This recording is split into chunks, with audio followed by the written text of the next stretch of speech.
Samsung Electronics plans global job cuts of up to 30% in some divisions. Wireless data usage soars as 5G gains greater foothold. Zoho launches a major update to their analytics platform with advanced AI and machine learning capabilities. And what Larry Ellison says is his bizarre announcement. All this and more on the Doesn't Sound Weird to Me edition of #Trending. I'm your host, Jim Love. Let's get into it. Samsung Electronics, the world's leading manufacturer of smartphones, TVs, and memory chips, is reportedly planning substantial job cuts across its global operations. Samsung has instructed its subsidiaries worldwide to reduce sales and marketing staff by about 15% and administrative staff by up to 30%. The plan is set to be implemented by the end of 2024. Job cuts will impact operations across the Americas, Europe, Asia, and Africa. The total number of affected employees is unclear, but it could be significant given Samsung's global workforce of 267,800 as of the end of 2023, with 147,000 employees based overseas. In India, where Samsung employs about 25,000 people, up to 1,000 employees could be affected, and the company's China operations have already been notified of cuts affecting about 30% of sales staff. The reasons behind the cuts? Pressure on key business units, including slower recovery in the chip business, increased competition in the premium smartphone market, and cost-saving measures to improve the company's bottom line. When questioned, Samsung's response is that workforce adjustments in overseas operations are routine and aimed at improving efficiency, and they claim there are no specific targets for the plans and that production staff will not be impacted. But the reality is that Samsung recently replaced the head of its semiconductor division due to a chip crisis, and the company faces stiff competition from Apple and Huawei in smartphones and TSMC in chip manufacturing. A strike over wages is currently disrupting production in India. Samsung shares are trading at their lowest level in 16 months, with some analysts cutting profit estimates due to very weak recovery in the smartphone and PC demand. The development signifies a major shift in Samsung's operations and could have significant implications for the global tech industry and labor markets in affected regions. Zoho Corporation has unveiled a significant update to its Zoho analytics platform, introducing powerful new artificial intelligence (AI) and machine learning (ML) features, alongside numerous other enhancements. The update, according to the company, aims to provide more comprehensive business intelligence and analytics capabilities to a wide range of users and businesses. While this global company may fly under the radar, it has a substantial client base ranging from small and medium-sized businesses all the way up to enterprise customers. By integrating AI into its existing platform, Zoho is stepping up to compete with other productivity software and ERPs with what it claims is a focus on practical results. And while Zoho does have enterprise customers around the world, the company has offerings that are priced for medium and small businesses. Zoho says its platform aims to democratize business intelligence by making powerful analytics tools accessible to a broader range of users and businesses. I talked with Chandrasekhar LSP, the managing director for Canada from Zoho, about how many businesses may be experiencing lunch bag letdown as they struggle to get real tangible benefits from AI.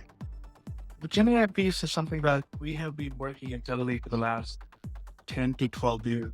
Why is something happening? So call it key driver analysis. So built on top of this narration capability is what we call the decision intelligence capability. Instead of just telling you what's happening, we tell you why something is happening. So it basically gives the business user information based on which they can take decisions and actions. It is very outcome focused. We are not trying to boil the ocean. We said, here are the problems that we want to solve. So there is this persona called the business user. What do they need? They need access to insights where they are. While Zoho already has extensive data analytics and machine learning features, it now will also have what the company says is a seamless and secure link to OpenAI. Using retrieval augmented generation and calling the ChatGPT API, the company says it will allow you to keep your data secure and ensure that it's not used to teach the ChatGPT model. In addition, Their new offering provides no and low-code functionality to integrate with other systems and data sources. It's a comprehensive update and an addition of functionality, including over 100 enhancements such as new visualizations, improved dashboard building, revamped mobile apps, and a bet that it can not just hold, but take new market share as AI becomes a big part of corporate systems. The new version of Zoho Analytics is available immediately, with pricing information available on the Zoho website. In 2023, Americans consumed a record-breaking 100 trillion megabytes of wireless data, marking a 36% increase from the previous year and the largest single-year jump in wireless data consumption to date. This surge in usage, revealed by a recent industry survey from CTIA, the wireless association that represents key mobile players like AT&T, Verizon, and T-Mobile, and others, it underscores the growing demand for wireless services and the pressing need for additional spectrum allocation.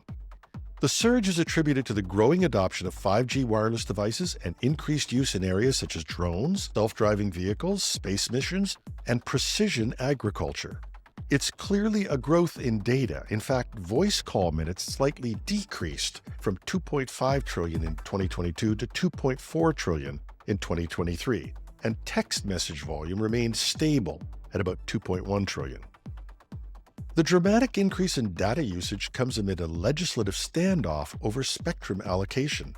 In March 2023, Congress allowed the Federal Communications Commission's authority to auction spectrum to lapse for the first time in 3 decades, and this has created uncertainty about how to meet the growing demand for wireless spectrum, particularly for 5G networks. CEO Meredith Atwell-Baker emphasized the need for more full-powered, licensed spectrum to support continued innovation and America's economic competitiveness. The Biden administration announced initiatives in November 2023 to repurpose some government-held spectrum, but these efforts have faced criticism from Republicans for perceived slow progress. For our Canadian listeners, we'll dig in to see what we can find about Canadian usage, but the best estimates we found as we went to air was that growth last year in Canada was strong as well, about 25% year over year. If anyone else has better data on this, please drop me a note at editorial@technewsday.ca. Let me say something that's going to sound really bizarre, Larry Ellison, CEO and co-founder of Oracle, told industry analysts. He further went on to say, well, you'd probably say, well, he says bizarre things all the time, so why is he announcing this one? It must be really bizarre. I'll let you judge for yourself. Oracle is designing a data center that would require more than 1 gigawatt of power, according to chairman and co-founder Larry Ellison. The company plans to power this data center using 3 small modular nuclear reactors, SMRs. This move is driven by what Ellison referred to as the crazy electricity demand from AI applications. SMRs are the next generation nuclear designs that promise faster deployment of reliable carbon-free power. They are typically about 300 megawatts or less and about the third the size of conventional reactors. The location for this data center and its nuclear power source has not been disclosed, but Ellison mentioned that the building permits for the reactor are already in place. This development highlights the growing energy challenges faced by the tech industry as AI and data processing demands increase. SMRs are still a future technology in the U.S. Currently, only 3 operational SMRs exist globally, 2 in China and Russia, and a test reactor in Japan, but others, including Microsoft, are also pursuing this technology as a way of satisfying the insatiable need for power while not increasing their carbon footprint. The move by Oracle may not exactly be surprising or even bizarre, but it does give further credibility to what might be a significant step in addressing the energy needs of future data centers and could potentially set a trend in how tech companies approach power sourcing for their facilities. There are also links to Microsoft's work in this area in the show notes.